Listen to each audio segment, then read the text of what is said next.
Hello friends, मैं आपका mentor के सिंह और आज फिर हम अपने EMRS की तैयारी करेंगे, यानी कि EMRS लाइब्रेरी की तैयारी करेंगे। तो EMRS लाइब्रेरी की तैयारी में क्या आज का टॉपिक क्या है हमारा? आज का टॉपिक है हमारा copy right, RIGHT right act 1957, यानी कि आपका कॉपीराइट एक्ट के बारे में आज हमने पढ़ना है। तो क्या नाम, डिलीवरी बुक एक्ट पढ़ लिया आपने, और उसके पहले आपका कौन सा एक्ट था? प्रेस एक्ट पढ़ लिया, जिससे आपको कौन सी सबसे मेनली आपको बतानी चाहिए ईयर इनकी। तो आज हम कॉपीराइट एक्ट पढ़ेंगे। तो चलिए सबसे पहले हम देखते हैं copyright, copy RIGHT right act.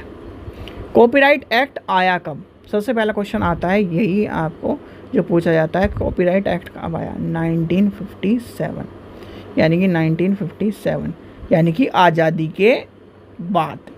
ठीक है, अब कॉपीराइट एक्ट जब 1957 में आया, क्या इससे पहले कहीं कॉपीराइट एक्ट था इंडिया में? कोई कॉपीराइट एक्ट के नाम से चीज़ें जानी जाती थी? आपसे क्वेश्चन कोई पूछने लगे कि क्या ये बताओ 1957 में, यानी कि भारत आज़ाद हुआ 1947 में, कानून सब बन के एक तरह से चला हमारा 1950। ठीक है, अब ये बताओ 7 साल बाद कॉपीराइट एक्ट आया, उससे पहले कोई कॉपीराइट एक्ट था? हाँ जी, कॉपीराइट एक्ट था। वो किस नाम से था?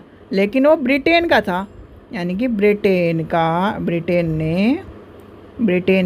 के imperial copy RIGHT right act था, जो कब का था? 1911 का। याद करना कि उससे पहले जो था 1911 का था। तो हमारे जो देश में जब कॉपीराइट एक्ट हुआ, तो यानी कि ये आया, इसके आते ही ये कर दिया निरस्त, यानी कि इस एक्ट को निरस्त कर दिया गया था। इसलिए जब हमारे इंडिया में आया था, क्योंकि ये था ब्रिटेन का बना हुआ। अब कॉपीराइट एक्ट क्या कहता है, यानी कि इतना लंबा टॉपिक नहीं है, ज़्यादा से ज़्यादा 5 से 10 मिनट का टॉपिक है, इतना लंबा टॉपिक नहीं।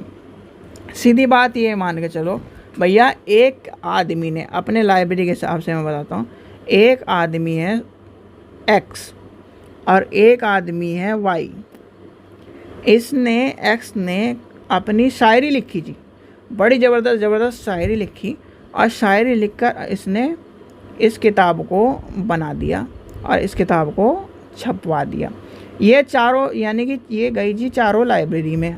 चारों लाइब्रेरी कौन कौन सी थी? मुंबई, बताओ, मुंबई, कलकत्ता, चेन्नई और दिल्ली। ठीक है, ये आपके चारों लाइब्रेरी में डिलीवरी बुक एक्ट के अंदर 30 दिन के अंदर चली गई जी।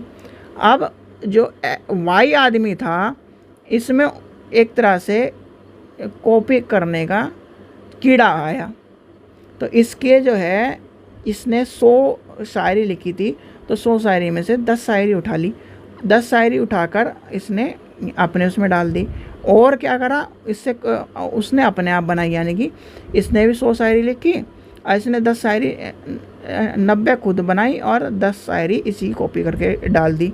अब क्या हुआ, इसे पता चल गया X वाले को पता चल गया, तो इसने जी क्या नाम कहा जी, पहले तो ये कहा कि आप इसे हटा दो।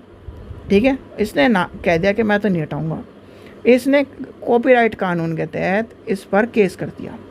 कॉपीराइट कानून क्या कहता है कि जो भी आपके जो ज्ञान की, जो बौद्धिक क्षमता का जो ज्ञान है, उसको कॉपी करता है, यानी कि बौद्धिक ज्ञान को जो भी कॉपी करता है, आपका कंटेंट कॉपी करता है, उस पर हम क्या करेंगे?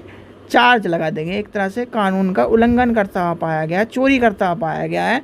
यानी कि दिमाग में जो चल रहा है, आपने अपने दिमाग से क्या करा?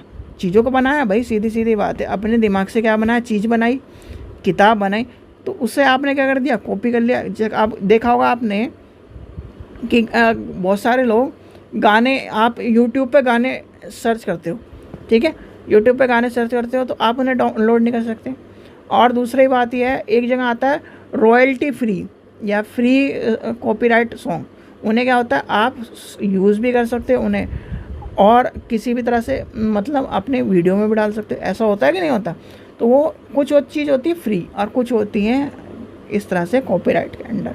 तो कॉपीराइट एक्ट कानून ये कहता है कि आप किसी भी समय किसी भी व्यक्ति का जो चीज़ है वो कॉपी नहीं कर सकते।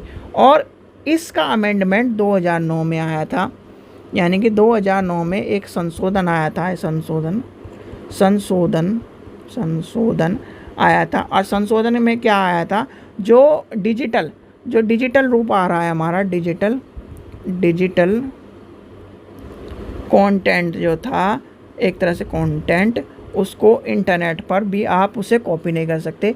इंटरनेट के बाद, यानी कि एक तरह से एक इंटरनेट का जो आविष्कार हुआ है, इंटरनेट पर जो चीज़ें आई हैं, ट्रैफिक आया है, रॉयल्टी आई है। रॉयल्टी इसी वजह से आई है कि आपको, जैसे मान लीजिए मेरे कोई चीज़ है, आपको मेरे से कोई चीज़ लेनी है या फिर आपने किताब में डालनी है, तो आप मेरे से परमिशन लोगे तभी आप अपनी किताब में डाल सकते हो। तो ये आया था कॉपीराइट एक्ट के अंदर में, ये सारी कहानी है।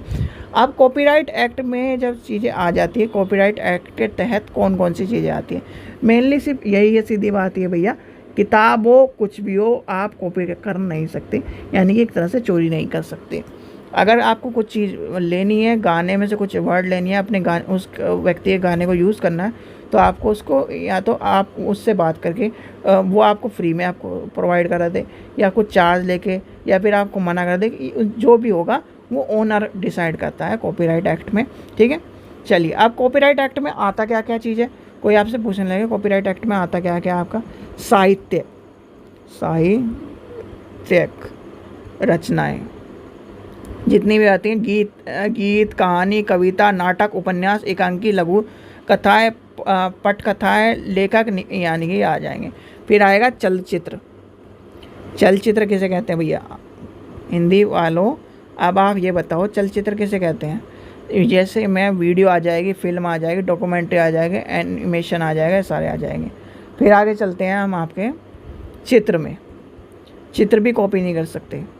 फिर आपका आ जाएगा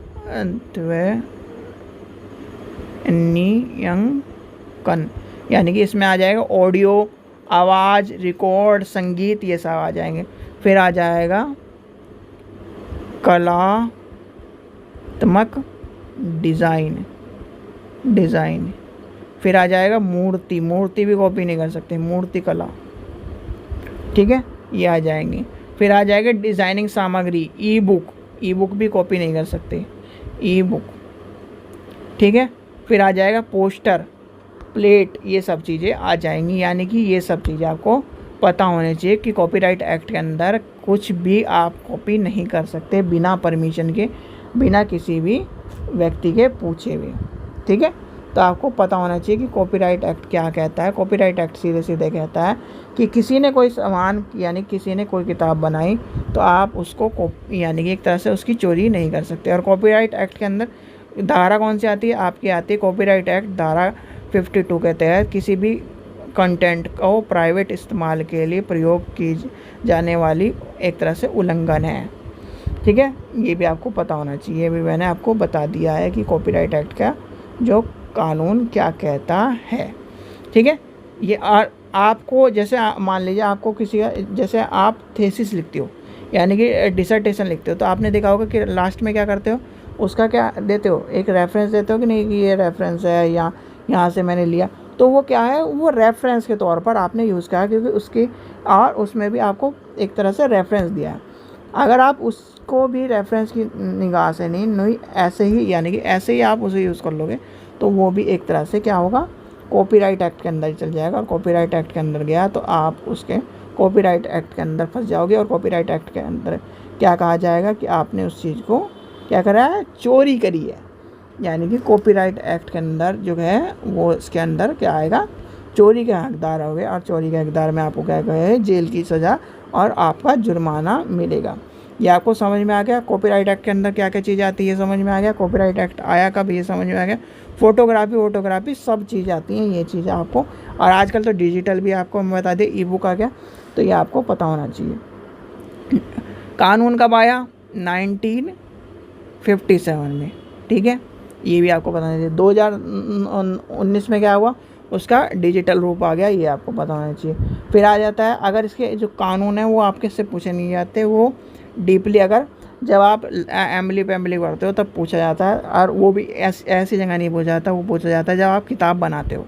ठीक है। कोई आपको अफवाह में बता दे कि ये भी आता है वो भी आता है, भैया ना, ठीक है। कानून जो है कॉपीराइट एक्ट में, अगर कॉपीराइट एक्ट के कानून आप याद करने लोगे तो वकील ही ना बन जाओगे, सीधी बात सोचने वाली है। ये कॉपीराइट एक्ट के जो कानून है पूरे पूरे डिटेल में उन्हें पढ़ाए जाते हैं, एक तो वकील को यानी कि लॉयर, और दूसरा आपका जो क्या बोलते हैं जो बुक छापते हैं, यानी कि बुक का जो छापने का काम करते हैं उन्हें कानून पता होता है, उनके पास एक लॉयर होता है वैसे तो स्पेशली, और जो छापने वाला होता है यानी कि बुक छापने का जो कोर्स होता है उसमें कानून के बारे में ज़रूर बताया जाता है, ठीक है। फिर आता है जो टर्म्स हैं वो सारी कॉपीराइट एक्ट में क्या होती हैं। डिलीवरी, ये जो 4 जगह लाइब्रेरी में किताब जाती है ना, वो इसीलिए जाती है कि पता चल जाए कि कॉपीराइट एक्ट के अंदर ये किताब दोबारा तो नहीं छपी, ठीक है। तो ये था आपका कॉपीराइट एक्ट के अंदर जो कानून था, ठीक है बच्चों। चलिए, आशा करता हूँ आपको वीडियो पसंद आई। वीडियो पसंद आई तो लाइक करें, चैनल को सब्सक्राइब करें, वीडियो को ज़्यादा से शेयर करें। सीधी बात यह है कि आप किसी भी चीज़ का कॉपी नहीं कर सकते, कॉपीराइट एक्ट ये कहता है। आया कब? 1957 में, ठीक है। चलिए, और कॉपीराइट एक्ट का ऑफिस कहाँ है? कोई आपसे क्वेश्चन पूछने लगे कॉपीराइट एक्ट का ऑफिस कहाँ है, कोई बता सकता है? नई दिल्ली में है, याद रखना। और जो साइट है copyright.gov.in है, ठीक है। चलिए, अगर आपको वैसे तो बहुत सारे आपने देखा होगा कि लोगो जो होते हैं या फिर एक तरह से जो सामान होते हैं वो लोग बाग पहले से अपना सामान कॉपीराइट के तौर पर उसका एक रजिस्ट्रेशन नंबर ले लेते हैं जिससे उसे कोई कॉपी कर ही ना सके, ठीक है। चलिए, थैंक यू।